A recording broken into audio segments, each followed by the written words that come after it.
সুন্দর জায়গায় গিয়ে আমি 3 পিস পরবো না, এটা কখনো হতেই পারে না। রাতের বেলা করেছিলাম আমরা বারবিকিউ। কিছু নিয়ে থাকছে আজকের ব্লগটি। হ্যালো, আসসালামু আলাইকুম এভরিওয়ান। চলে আসলাম আরেকটি নতুন ব্লগ নিয়ে। হচ্ছে খামিকচি ব্রিজের সামনে আরেকটি ড্রেস পরা ছিলাম এন্ড চট জলদি আমি ওয়াশরুমে যেয়ে হচ্ছে এই ড্রেসটি পরে নিয়েছি, কারণ ফ্যাশিনো ড্রেস যদি আমি এখানে এসে না পরি তাহলে কি হয় বলেন তো। এই ড্রেসটা অসম্ভব সুন্দর ছিল, অসম্ভব সুন্দর একটি কালার ছিল। আমি যেখানে গিয়েছি না কেন ব্যাগে করে হচ্ছে আমি আরো একটি করে ড্রেস ক্যারি করেছি, কারণ এত সুন্দর জায়গায় এসেছি, খুবই সুন্দর সুন্দর ছবি আমাকে তুলতেই হবে আর ভিডিওস তো করতে হবে। আর এই জায়গাটা অনেক বেশি সুন্দর ছিল। আমি যখন পানিতে নেমেছি বিশ্বাস করেন পানিগুলো একদম বরফের মতন ঠান্ডা ছিল, কারণ আমরা অনেক উপরে এসে পড়েছি আর এত উপরে এসে পানিগুলো ঠান্ডা হবে এটাই স্বাভাবিক। আমার এই ভিডিওটি অনেক বেশি পছন্দ হয়েছে আপনাদের ভাইয়ার সাথে। এখানে বসে বসে আমি পা ভিজাচ্ছিলাম আর পরিবেশটাকে দেখছিলাম। আমাদের ভাগ্যটা খুবই ভালো ছিল,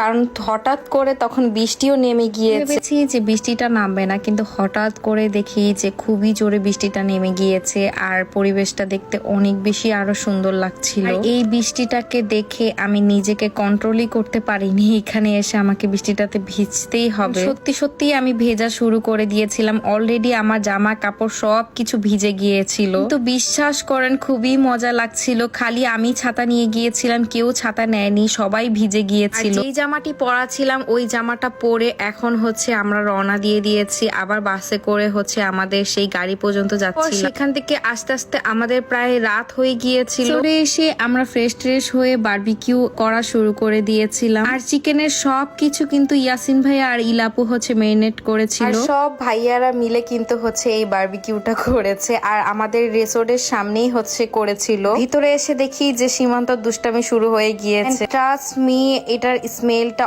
অনেক বেশি ভালো ছিল আর খেতে অনেক বেশি ইয়াম্মি ছিল। এরপর আমি আর সীমান্ত একটু ভেতরে ডান্স করছিলাম।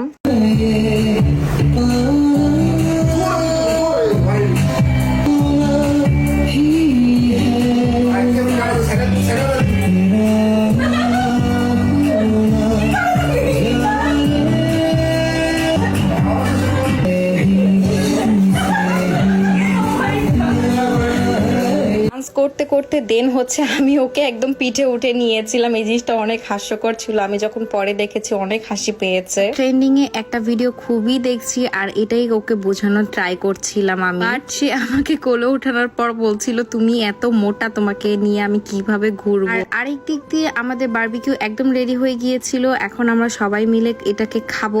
এদিক দিয়ে ভাইয়া হচ্ছে রুটি কাটছিল, এটাও একটু ভিডিও করছিলাম। সেদিন হচ্ছে সব ছেলেরা কাজ করেছে, আমরা মেয়েরা খালি বসেই ছিলাম। ভিডিওটি এডিট করতে করতে আমার এখন এইগুলো দেখে আবার খেতে ইচ্ছে করছে। ট্রাস্ট মি, অনেক বেশি মজা ছিল, আমরা সবাই অনেক অনেক খেয়েছি। এই তো খুবই সুন্দর করে প্লেটটিকে সাজিয়েছি আর অনেক বেশি মজা ছিল।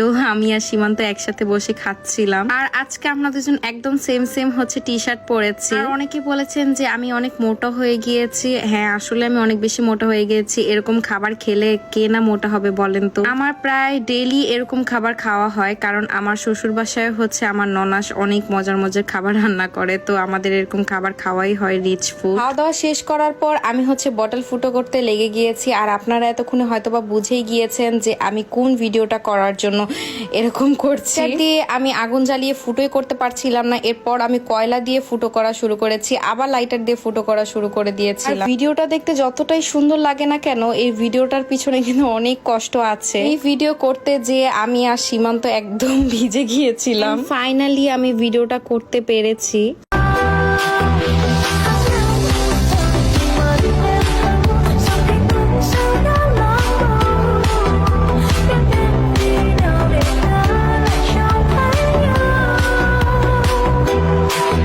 ভিডিওটি আমি এখানে শেষ করছি, আবার দেখা হচ্ছে নেক্সট ব্লগ।